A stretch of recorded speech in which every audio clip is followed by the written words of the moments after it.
जय Hind everyone. So welcome back to awakening classes. I hope आप लोग मैथमेटिकल एबिलिटीज के लेक्चर्स अच्छे से कवर कर रहे होंगे। तो सर्कल पर हमने 3 लेक्चर्स अभी तक कवर कर लिए हैं। आज का लेक्चर बहुत इंपॉर्टेंट है क्योंकि वीएलडब्ल्यू के एग्जाम में डायरेक्टली इसमें से एक क्वेश्चन आया था और इसके बाद सर्कल का एक और लेक्चर आएगा जिसमें हम कुछ प्रैक्टिस करेंगे, कुछ क्वेश्चन प्रैक्टिस करेंगे, प्लस एक और कंसेप्ट आपको बताऊंगा जिसके बेसिस पे भी वीएलडब्ल्यू पे एक क्वेश्चन आया था। तो ये लेक्चर्स को साथ साथ कवर करो। अब इसके बाद जो क्लासेस आएंगी आपकी, उन क्लासेस में हम जो क्वांट वाला पोर्शन है वो भी स्टार्ट करेंगे। ठीक है, तो स्टार्ट करते हैं आज का लेक्चर बिना टाइम वेस्ट करे। आज मैं इतना पहले वाला रिवाइज नहीं करवा रहा क्योंकि वो चीजें हमने ऑलरेडी इतनी थ्योरम्स वगैरह और क्वेश्चन हमने डिस्कस कर लिए हैं, तो बहुत इंपॉर्टेंट कंसेप्ट हैं, आप उनको देख लेंगे। आज का सबसे इंपॉर्टेंट कुछ कंसेप्ट है, मैंने ऑलरेडी कल भी आपको कुछ चीजें एक्सप्लेन करी थी। पहला पॉइंट आपने ये याद रखना है कि एक सर्कल के अंदर आप इनफाइनाइट टेंजेंट्स बना सकते हो। मैंने आपको समझाया था। देखो सर्कल कैसे बनता है, इनफाइनाइट पॉइंट से बनता है ना। एक इक्वल डिस्टेंस, सेंटर से इक्वल डिस्टेंस पे इनफाइनाइट पॉइंट्स को मिला दो तो एक सर्कल बनता है। अगर सर्कल इनफिनाइट पॉइंट से बन रहा है तो हर एक पॉइंट के ऊपर तो एक टेंजेंट बना सकते हो। टेंजेंट क्या होता है? टेंजेंट एक ऐसी लाइन होती है जो सर्कल को किसी एक पॉइंट पे टच करे। तो इसका मतलब आप इनफाइनाइट टेंजेंट्स भी बना सकते हो सर्कल, क्योंकि एक सर्कल इनफाइनाइट पॉइंट से बनता है तो भाई उसके ऊपर इनफाइनाइट टेंजेंट्स आप बना सकते हो। ये चीज मैंने आपको ऑलरेडी एक्सप्लेन करी थी। ठीक है, उसके बाद मैंने कल के लेक्चर में जो हमने लास्ट सर्कल का लेक्चर पढ़ा था उसमें मैंने आपको एक और चीज समझाई थी कि दो सर्कल्स जो हैं आपस में, उनका हमने देखना है डिफरेंट थिंग्स। 4 केसेस हमने पढ़े थे। पहली बात, जब सर्कल्स जो हैं एक दूसरे को टच करेंगे एक्सटर्नली। एक्सटर्नली टच करने का मतलब, एक ये सर्कल है, ध्यान से समझो इस कंसेप्ट को। इस कंसेप्ट के रिलेटेड एग्जाम में क्वेश्चन आया था।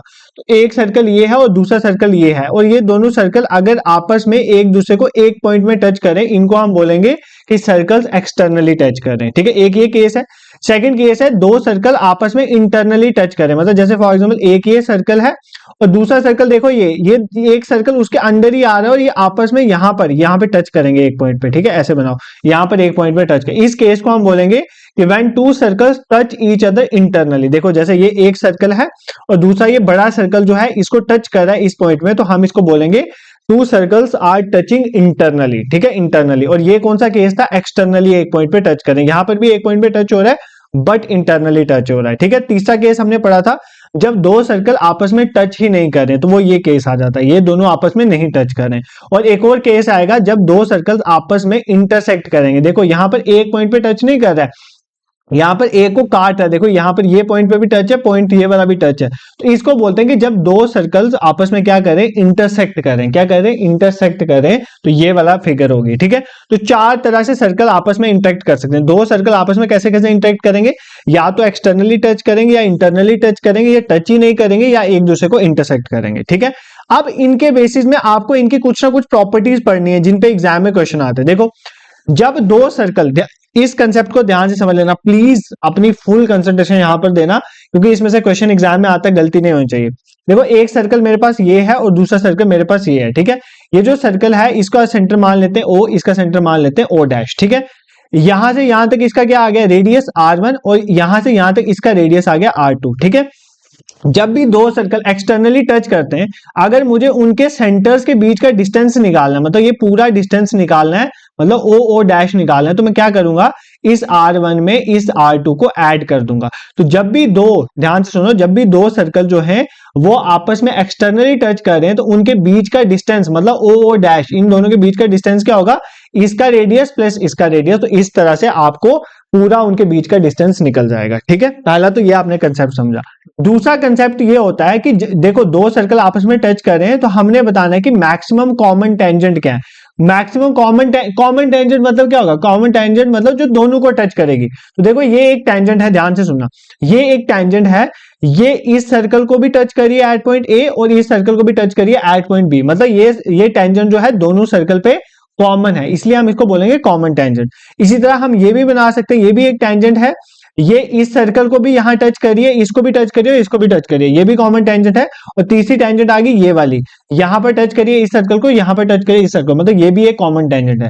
तो एक ध्यान सुनो, जब दो सर्कल एक्सटर्नली टच करते हैं आपस में, उस केस में मैक्सिमम कॉमन टेंजेंट कितनी होती है? 3 होती है। एग्जाम में डायरेक्टली क्वेश्चन आ सकता है, when two circle touches externally each other then how many maximum common tangent exist. तो आपने आंसर करना है 3 मैक्सिमम टेंजेंट एग्जिस्ट करते हैं उस केस में, और ये तीनों मैक्सिमम जो कॉमन टेंजेंट है आपस में इक्वल होते हैं, मतलब A B is equal to C D is equal to ये, मतलब तीनों टेंजेंट आपस में इक्वल होते हैं। ठीक है, मैं आपको चारों केसेस में बताऊंगा मैक्सिमम कॉमन टेंजेंट कितने होते हैं, डायरेक्टली एग्जाम में ये क्वेश्चन आता है। पहले आपने सिर्फ अभी तक आपने क्या समझा कि दो सर्कल अगर आपस में एक्सटर्नली टच करें तो उनके बीच का अगर मुझे डिस्टेंस निकालना है तो मैं कैसे निकालूंगा, उनके बीच का डिस्टेंस होगा दोनों के रेडियसेस को ऐड कर लो, एक आपने पॉइंट समझा। फिर हमने देखा कि अगर दो सर्कल आपस में एक्सटर्नली टच करें तो मैक्सिमम कॉमन टेंजेंट कितनी होती है, मैंने आपको गिन के बता दिया 3 होती है और आपस में इक्वल होते हैं। इसी के बेसिस में क्वेश्चन आया था VLW में, मैं आज आपको करवाऊंगा। ठीक है, नेक्स्ट देखो, जब दो सर्कल आपस में इंटरनली टच करें, मतलब ये छोटा सर्कल है, ये छोटा बेबी इसी के अंदर आ गया ना, ये इसी का बच्चा है तो इसी के अंदर आ गया, उस केस में अगर आपने इनके बीच का डिस्टेंस निकाल, देखो ये इसका सेंटर आ गया O, इसका सेंटर आ गया O डैश, मतलब यहां पर भी अगर दोनों के बीच में डिस्टेंस निकालना है तो बड़े वाले रेडियस में से छोटे वाले रेडियस को माइनस कर दोगे, तो R2 में से R1 को मैं क्या कर दूंगा, माइनस कर दूंगा। अगर एक्सटर्नली टच करें तो दोनों के बीच का डिस्टेंस कैसे निकलता है, दोनों को ऐड करके। अगर इंटरनली टच करें तो दोनों के बीच का डिस्टेंस कैसे निकलता है, दोनों को सब्ट्रैक्ट कर, मतलब बड़े रेडियस में से छोटे रेडियस को माइनस करके। इस केस में मैक्सिमम कॉमन टेंजेंट कौन सी होगी, यही तो होगी इकलौती दोनों के बीच में कॉमन टेंजेंट, तो मैक्सिमम कॉमन टेंजेंट इस केस में कितनी होती है, एक ही होती है, ये आपने याद करना है। ठीक है, अगर दो सर्कल आपस में टच ही नहीं कर रहे तो आप इनके बीच के सेंटर्स का तो डिस्टेंस नहीं निकाल सकते, पर इस केस में आपने याद रखना है, इस केस में मैक्सिमम कॉमन टेंजेंट कितनी होती है, 4। एक आ गई ये वाली, देखो ना दोनों को टच करिए इस पॉइंट पे, दूसरी आ गई ये वाली, दोनों को टच करिए इस पॉइंट में, तीसरी आ गई ये वाली, देखो इसको यहाँ पर टच करिए, इसको यहाँ पर टच करिए, मतलब दोनों को ही टच करिए, और चौथी आ गई ये वाली, इसको यहाँ पर टच करिए सर्कल को, इसको यहाँ पर।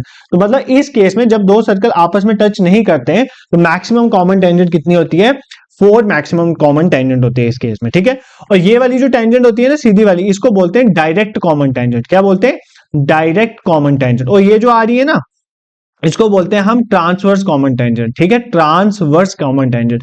कई बार डायरेक्टली एग्जाम में पूछता है कि आप डायरेक्ट कॉमन टेंजेंट निकालो, तो मैं इसका फॉर्मूला बताऊंगा, या पूछ लेता है ट्रांसवर्स कॉमन टेंजेंट निकालो, तो दोनों के फॉर्मूला बट आपको पहले पता होना चाहिए डायरेक्ट कॉमन टेंजेंट कौन सी है और ट्रांसवर्स वाली कौन सी है। ठीक है, तो अगर दो सर्कल, वापिस बोल रहा हूं यार, मतलब इतनी बार इसलिए रिपीट करवा रहा हूं ताकि क्लास से जाने के बाद वापस देखने की जरूरत ना पड़े।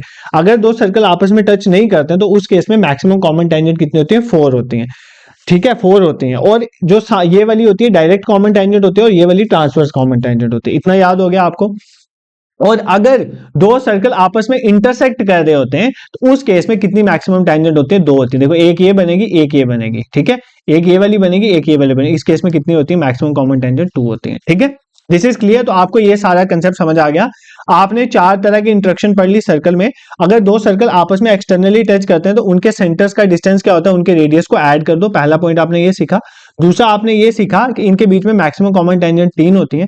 फिर आपने देखा अगर दो सर्कल इंटरनली टच करें तो उनके बीच का डिस्टेंस होता है, दोनों के रेडियस को माइनस कर दो, और इस केस में मैक्सिमम कॉमन टेंजेंट सिर्फ 1 होती है। फिर अगर ये आपस में टच नहीं करते हैं तो मैक्सिमम कॉमन टेंजेंट 4 होती है, जिनमें से ये डायरेक्ट होती है 2 होती है ट्रांसवर्स वाली। ये आ गई ट्रांसवर्स वाली और ये आ गई डायरेक्ट वाली। इन्हीं का फॉर्मूला हमने पढ़ना है। ठीक है, फिर हमने देखा कि अगर दो सर्कल्स आपस में इंटरसेक्ट करें तो मैक्सिमम कॉमन टेंजेंट इस केस में 2 होती हैं। दोनों डायरेक्ट वाला केसेस है, ये आपको समझ आ गया। ठीक है, अब अगर आपको एग्जाम में आ जाता है कि डायरेक्ट कॉमन टेंजेंट निकालो, ठीक है, डायरेक्ट कॉमन टेंजेंट निकालो, तो अगर ए बी और सी डी हमारे पास क्या है, ये दो आ गई ना हमारे पास, ये 2 टेंजेंट आ गई जो कॉमन है दोनों में। तो अगर आपको डायरेक्ट कॉमन टेंजेंट निकालनी है तो वो कैसे निकालो, मतलब ये निकालने के लिए बोलते तो आपने क्या करना है, बस दोनों के, ध्यान से सुनो, सिंपल सा फॉर्मूला है, दोनों के बीच का डिस्टेंस देखना है कितना है, तो डी, उसका स्क्वायर कर दोगे, इसमें से माइनस करोगे, दोनों के रेडियस का डिफरेंस लोगे R1 माइनस R2 और उसका स्क्वायर कर दोगे, तो आपका डायरेक्ट कॉमन टेंजेंट निकल जाएगा। मतलब दोनों के बीच का डिस्टेंस लेना है, उसका स्क्वायर करना है, उसमें से क्या सब्ट्रैक्ट करना है, दोनों के रेडियस के डिफरेंस का स्क्वायर। इसमें से एक क्वेश्चन करेंगे तो फिर क्लियर हो जाएगा। और अगर ट्रांसवर्स वाला करोगे ना, तो ट्रांसवर्स में क्या फर्क है, ट्रांसफर कॉमन टेंजेंट में डी स्क्वायर तो सेम है, यहां पर देखो माइनस R1 माइनस R2 का स्क्वायर था, यहां पे माइनस R1 प्लस R2 का।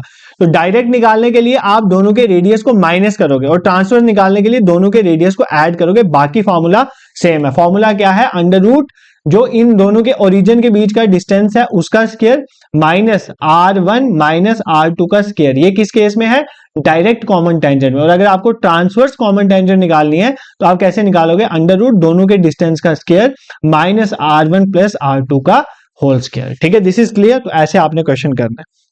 इसी के बेसिस में एग्जाम में क्वेश्चन आया था। देखो पहले मैं एक क्वेश्चन सिंपल करवाऊंगा, फिर आपको मैं वीएलडब्ल्यू के एग्जाम का क्वेश्चन कराऊंगा, दोनों ही क्लियर करवा लूंगा। देखो इस क्वेश्चन को पहले देखो, option A, option B, option C, option D. क्या कह रहा है क्वेश्चन में? The difference between the center of two circles whose radii are 8 centimeter and 3 centimeter is 10 से। मान लेते हैं एक हमारे पास, ध्यान सुनो कंसेप्ट समझो, मान लेते हैं एक सर्कल है जिसका रेडियस 8 सेंटीमीटर है, दूसरा सर्कल जो है उसका रेडियस मान लेते हैं कितने सेंटीमीटर है, 3 सेंटीमीटर। इसका रेडियस कितना है, 3 सेंटीमीटर। और बोल रहा है इन दोनों के सेंटर्स के बीच का डिस्टेंस मान लेते हैं कितना है, इन दोनों के सेंटर के बीच का डिस्टेंस कितना है, 10 सेंटीमीटर। हमें डायरेक्ट कॉमन टेंजेंट निकालनी है। तो भाई इसको निकालने में क्या सिंपल फॉर्मूला पुट करना था, अंडर रूट दोनों के बीच का डिस्टेंस कितना है, 10, तो 10 का स्क्वायर हो जाएगा ना, यही है ना, दोनों के बीच का डिस्टेंस का square minus R1 minus R2, बड़े में से छोटे को माइनस करो, तो 8 में से 3 को माइनस करो, फिर इसका क्या कर देना है, हमने स्क्वायर कर देना है। ठीक है, अंडर रूट आ जाएगा, 10 का स्क्वायर कितना होता है, 10 इंटू 10 100, माइनस 8 में से 3 के 5, तो 5 का स्क्वायर कर देना है। तो ये कितना आ जाएगा, अंडर रूट 100 माइनस 25, तो 100 में से 25 गए तो कितना बचा, अंडर रूट 75। आई होप आपको ये कैलकुलेशन आती है। 5 इंटू 5 इंटू 5, 5 से 25, 25 3 जा कितना होता है 75। तो 2 बार 5 है, तो एक बार इसको बाहर ले लोगे तो 5 root 3 centimetre is the correct answer. Option D इस क्वेश्चन का करेक्ट आंसर हो जाएगा। समझ आया इस क्वेश्चन का? बस सिंपल ऐसा एग्जाम में क्वेश्चन आ जाएगा कि डायरेक्ट कॉमन टेंजेंट निकालो, फिर वहां पे कंफ्यूज मत हो जाना। फॉर्मूला पड़ा हुआ है, अंडर रूट दोनों के बीच के डिस्टेंस का स्क्वायर माइनस दोनों के बीच जो रेडियस है उसका डिफरेंस लेके स्क्वायर कर दो। तो मैंने वही किया, दोनों के बीच का डिस्टेंस 10 था, 10 का स्क्वायर माइनस दोनों का रेडियस का डिफरेंस लिया, 8 माइनस 3 का स्क्वायर। 8 माइनस 3 कितना हो गया, 5, तो 5 का स्क्वायर 25, 100 में से 25 गए 75, 75 का रूट निकालना है, तो 75 को तोड़ दो ना, 5 5 से 25, 25 3 से 75, 5 दो बार आया तो एक बार बाहर ले लो, अंडर रूट 3 सेंटीमीटर। ठीक है, दिस इज क्लियर, बहुत सिंपल क्वेश्चन था। अगर आपको थोड़ा सा भी कंसेप्ट समझ आया होगा तो आप इस क्वेश्चन को इजीली कर लोगे। ठीक है, अब चलते हैं वीएलडब्ल्यू के एग्जाम में जो क्वेश्चन आया था, वो क्वेश्चन मैंने यहाँ पे डाला नहीं हुआ है, बट मैं क्वेश्चन बोलता हूँ, आप सभी अपनी एक नोटबुक लो, इस क्वेश्चन को लिखो। मेरे पास जो वीएलडब्ल्यू का सेट था उसमें क्वेश्चन नंबर 88 था, 88 नंबर पे क्वेश्चन था। ठीक है, मैं लिख देता हूँ यहाँ पर। क्वेश्चन आया था फाइंड द, मुझे लिखने में कोई दिक्कत नहीं है, बट आपको क्वेश्चन समझ आना चाहिए। Find the length of common tangent, ऐसे लिखा होता, find the length of common tangent की लेंथ निकालनी है of two externally touching circle. क्या लिखा होता, of two externally touching circle. ठीक है, externally touching circle with radii 16 centimetre, 16 centimetre and 9 centimetre respectively. मतलब एक का रिस्पेक्टिवली मतलब पहले का रेडियस है 16 सेंटीमीटर, दूसरे का 9 सेंटीमीटर। तो आगे ऑप्शन दिए हुए थे, हमें क्या निकालना था, लेंथ ऑफ कॉमन टेंजेंट निकालनी है, और ऑप्शन दिए हुए थे, पहला ऑप्शन था 12 सेंटीमीटर, दूसरा ऑप्शन था 13 सेंटीमीटर, जिसको पढ़ने नहीं हो रहा मैं रिपीट करूंगा, तीसरा ऑप्शन था 24 सेंटीमीटर और फोर्थ ऑप्शन था 28 सेंटीमीटर। ठीक है, कह रहा है कि हमने common tangent, find the length of common tangent of two externally touching circles with radii 16 centimetre 9 centimetre respectively. ठीक है, पहले खुद ट्राई करो इस क्वेश्चन को। देखो अब आप बोलोगे कि सर आपने जो फॉर्मूला पढ़ा है, देखो सर आपने हमें बताया कि कॉमन टेंजेंट की लेंथ निकालने का एक ही तरीका है, हम कैसे निकाल सकते हैं। फॉर एग्जाम्पल कॉमन टेंजेंट की लेंथ ए बी है, अगर मुझे इसको निकालना है तो मैं क्या करूंगा, अंडर रूट दोनों के बीच के डिस्टेंस का स्क्वायर माइनस दोनों के रेडियस के डिफरेंस का स्क्वायर कर दूंगा। ठीक है, ऐसे ही मैंने समझा। बट आप बोलोगे सर रेडियस तो दिया हुआ है, पहले का रेडियस 16 दिया हुआ है और दूसरे का रेडियस 9 दिया हुआ है, बट हमें तो नहीं पता दोनों के बीच का डिस्टेंस कितना है। तो देखो कॉमन सेंस भी होते हैं। उसने क्या बोला, उसने बोला कि लेंथ निकालो कॉमन टेंजेंट की of two externally touching circle. तो एक्सटर्नली टचिंग सर्कल बनाना तो मैंने आपको सिखाया हुआ है। एक सर्कल ऐसे है जिसका रेडियस कितना है 16 सेंटीमीटर, ठीक है, दूसरा रेडियस जो है उसका रेडियस कितना है 9 सेंटीमीटर, और आपस में ये एक्सटर्नली टच करें, तो अगर एक्सटर्नली टच करें तो भाई ये इस पॉइंट में टच करेगा ना, तो यहां से यहां तक 9 सेंटीमीटर है। देखो ना, इसका रेडियस है 16 सेंटीमीटर, इसका रेडियस है 9 सेंटीमीटर। इन दोनों के बीच का डिस्टेंस कैसे निकालते हो? मैंने आपको बताया जब भी सर्कल एक्सटर्नली टच करते हैं तो उनके बीच का डिस्टेंस कैसे निकलता है, दोनों के रेडियस को ऐड कर दो, तो 16 में 9 ऐड करोगे तो 25, तो आपके पास डी भी आ गया, R1 आपके पास है, R2 है, तो लगाओ फॉर्मूला, इसमें क्या सोचना है इसके बाद, तो निकालो कॉमन टेंजेंट का कितना लेंथ कितनी होगी, तो क्या आएगा, अंडर रूट दोनों का ऐड करके डिस्टेंस दोनों के बीच का कितना है 25।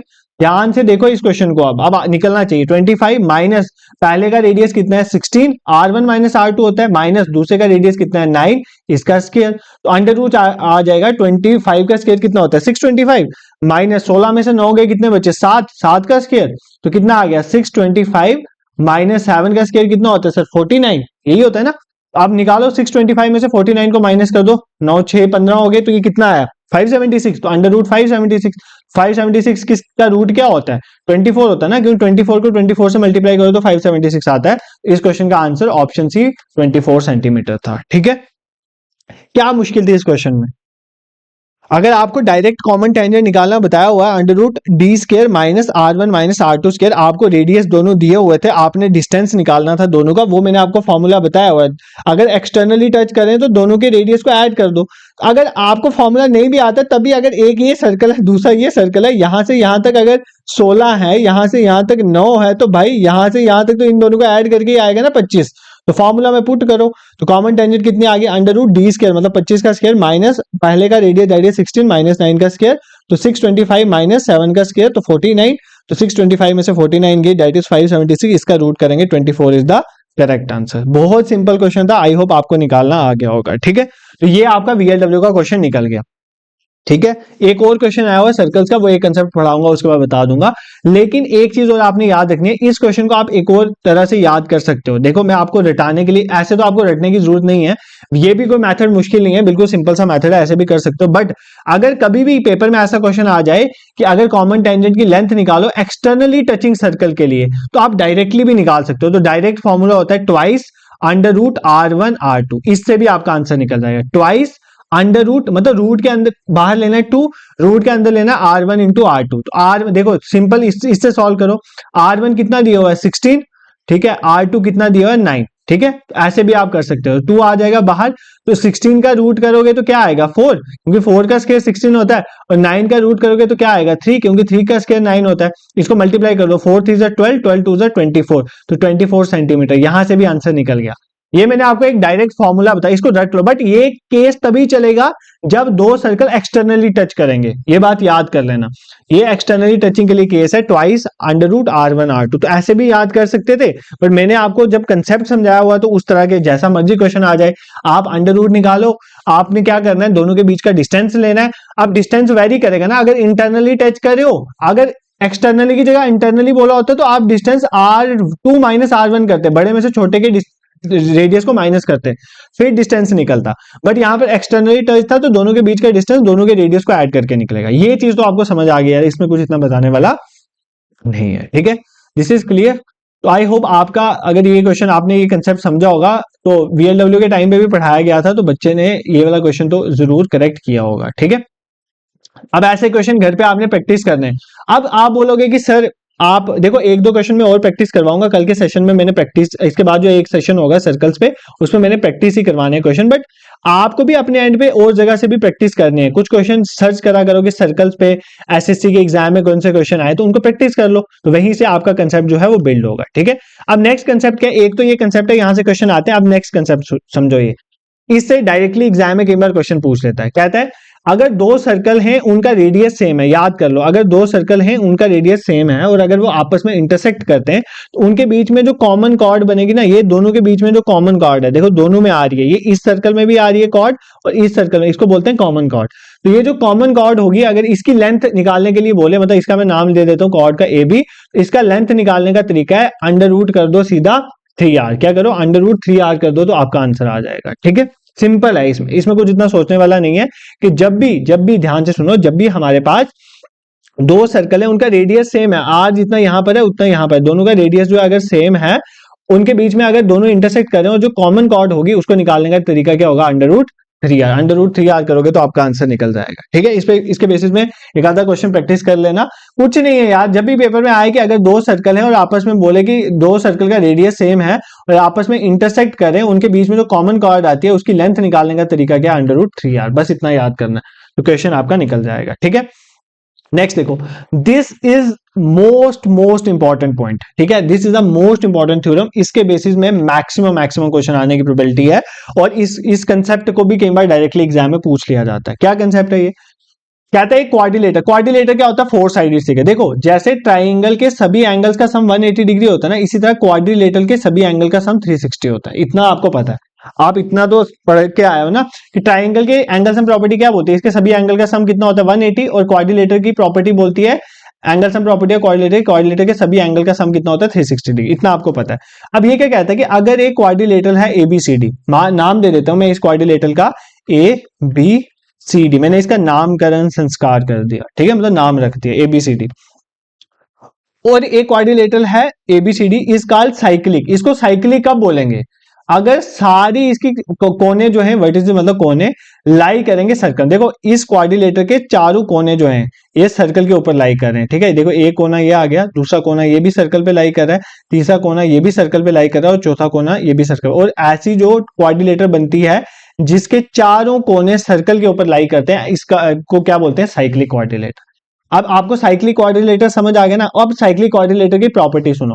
साइक्लिक क्वाड्रिलेटर की ये प्रॉपर्टी होती है कि इसके जो अपोजिट एंगल्स होते हैं ना, अपोजिट एंगल जो होते हैं इनका सम कितना होता है, हमेशा 180 डिग्री। मतलब जैसे ध्यान से सुनो, जैसे ये है ना ए एंगल, इसके अपोजिट कौन सा एंगल है, सी, तो angle A plus angle C का जो सम होगा वो कितना होगा, 180 डिग्री। ये कुछ भी हो सकते हैं बट इनका सम जो है हमेशा क्या होगा, 180। मतलब मान लेते हैं ये 120 डिग्री है तो ये 60 डिग्री होगा, ठीक है, ऐसा चलेगा। ये 90 है तो ये भी 90 होगा, क्योंकि दोनों का सम कितना होना चाहिए, 180 डिग्री। इसी तरह एंगल बी और एंगल डी, इन दोनों का भी सम कितना होगा, 180 डिग्री। ये होती है आपकी एंगल, ये होती है हमारी साइक्लिक क्वाड्रिलेटर की प्रॉपर्टी। पहले मैंने आपको समझाया कि साइक्लिक क्वाड्रिलेटर क्या होता है, एक ऐसा क्वाड्रिलेटर, एक ऐसी फोर साइडेड फिगर जिसके कोने जो हैं वो सर्कल के ऊपर लाई करें, ऐसे क्वाड्रिलेटर को बोलेंगे साइक्लिक क्वाड्रिलेटर। और इसकी प्रॉपर्टी ये कहती है कि इसके जो अपोजिट एंगल्स होंगे उनका सम कितना होगा, 180। मतलब इसका प्लस इसका 180 होगा, इसका प्लस इसका 180। This is known as the property of cyclic quadrilateral, ठीक है। ये आपने रट लेना, इसके बेसिस में क्वेश्चन आएंगे, मैं कल प्रैक्टिस करवा दूंगा, ठीक है।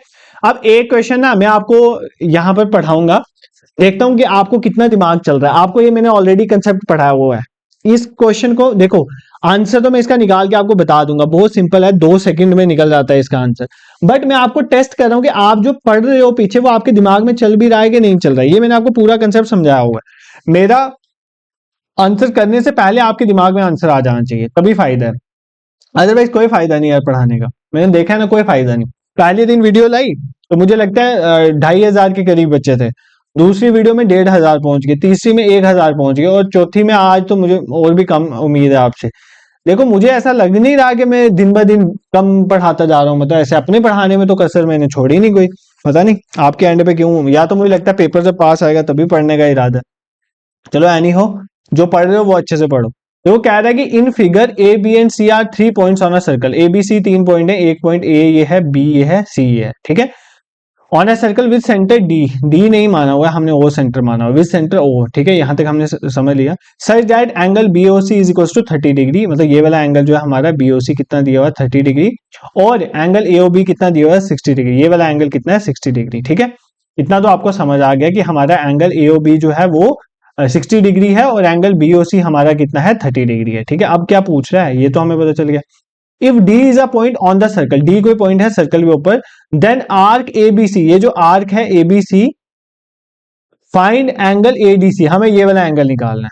भाई ये क्वेश्चन अगर आपको अभी तक समझ नहीं आया ना तो फिर कोई फायदा नहीं, फिर वो बोलते हैं ना चुल्लू भर पानी में डूब मरने वाली बात है, ठीक है। ये क्वेश्चन आपको आना चाहिए यार, ये क्वेश्चन तो आना चाहिए, इसमें आना चाहिए, आपके दिमाग में आंसर आ जाना चाहिए। मेरे तो आ गया। कुछ नहीं है यार, ये एंगल दिया हुआ है 60, ये एंगल दिया हुआ है 30, इसका मतलब ये पूरा एंगल एओसी कितना होगा, 60 प्लस 30 मतलब 90 डिग्री, ठीक है। आपको मैंने एक प्रॉपर्टी पढ़ाई थी, एक आर्क जो सेंटर में एंगल बनाती है वो डबल होता है to the angle at any other point on the circumference of the circle. मतलब सेंटर पे जो एंगल बनता है वो डबल होता है किसका, सर्कल में और किसी भी जगह पे अगर जो एंगल बने, मतलब अगर सपोज करो ये 90 बन रहा है तो यहां पर इसका आधा बनेगा, क्योंकि सेंटर में डबल बनता है तो यहां पर कितना बनेगा, आधा, तो 90 का आधा कितना होगा, 45 डिग्री। अगर ये इसकी जगह यहां पर भी पूछ लेता ना तो तब भी कितना बनना था, तब भी ये 45 डिग्री। मतलब सेंटर पे एंगल हमेशा डबल बनता है, सेंटर पे हमेशा एंगल, ये मैंने आपको प्रॉपर्टी पढ़ाई हुई है यार, क्या प्रॉपर्टी थी, angle made by the arc at the centre of the circle is double of angle at any other point on the circumference of the circle. बहुत अच्छे से पढ़ाई थी यार।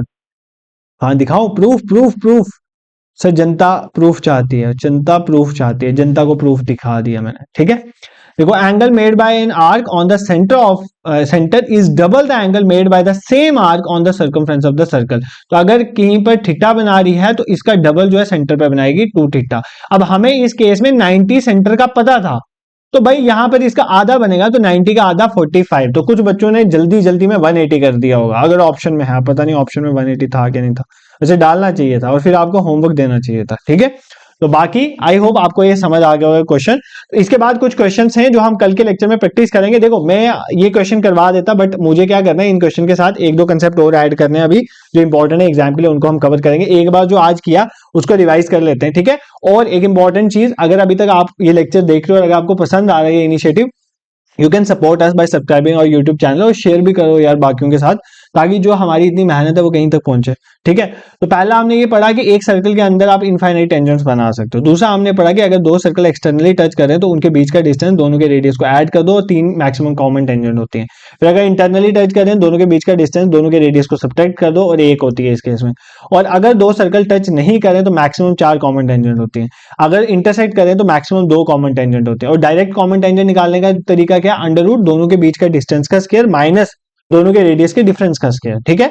और ट्रांसवर्स कॉमन टेंजेंट निकालनी है तो बस रेडियस का जहां पे डिफरेंस था वहां पर उसको एडिशन ले लो, बाकी कोई चेंज नहीं है। फिर हमने एक क्वेश्चन किया, फिर एक वीएलडब्ल्यू के एग्जाम का क्वेश्चन कराया, फिर मैंने आपको एक प्रॉपर्टी पढ़ाई, अगर दो सर्कल आपस में इंटरसेक्ट करते हैं तो कॉमन टेंजेंट जो होती है वो किसके बराबर होती है, √3r के बराबर। फिर हमने एक क्वेश्चन जो है साइक्लिक कोऑर्डिनेटर समझा, एक ऐसा कोऑर्डिनेटर जो सर्कल को 4 वर्टिसेस जो होंगी, जो एक कोऑर्डिनेटर के चारों कोने सर्कल पे लाई करेंगे, उस कोऑर्डिनेटर को हम बोलेंगे कौन सा कोऑर्डिनेटर, साइक्लिक। और साइक्लिक कोऑर्डिनेटर के जो अपोजिट एंगल होते हैं उनका सम हमेशा 180 डिग्री के बराबर होता है। इतना आपको कंसेप्ट समझाया, बाकी इसके बेसिस में कल कुछ क्वेश्चन प्रैक्टिस करेंगे। तो अभी तक इतना हमने टॉपिक कवर कर लिया है। अब इसमें कुछ और एडिशन पॉइंट करने के बाद आपको लेक्चर जो है वो मैं शेयर कर दूंगा। बाकी इससे पहले वाले जो लेक्चर थे वो भी साथ साथ कवर करो जो मैंने पढ़ाया हुआ है। आज चौथा लेक्चर, इसके बाद एक और सर्कल का बस 5 लेक्चर आएंगे, उसके बाद बाकी पोर्शन देखेंगे। तो अगर आपने वो लेक्चर्स नहीं देखे उनको कवर करो। बाकी जो लास्ट 2 दिनों में जो लेक्चर्स आए किसके, करंट अफेयर्स के, वो अच्छे से प्रिपेयर कर लेना। और बाकी जो आपके सिलेबस में टॉपिक हैं जैसे कंप्यूटर, जनरल इंग्लिश है, जो भी है वो सब मैंने जीएस खास करके मैंने अच्छे से पढ़ाई हुई है, तो आप उन लेक्चर्स को देख सकते हो, प्लेलिस्ट बनी हुई है, यूट्यूब में जाके चेक करना, ठीक है। बाकी आप हमारे सोशल मीडिया हैंडल्स के लिंक मैंने डिस्क्रिप्शन में डाल दिए, व्हाट्सएप टेलीग्राम उसको ज्वाइन कर सकते हो, वहीं पर हम आपके पास पीडीएफ वगैरह शेयर कर देंगे, प्लस जो भी अनाउंसमेंट होती है वहीं पर होती है। This is it for today, thank you so much for watching.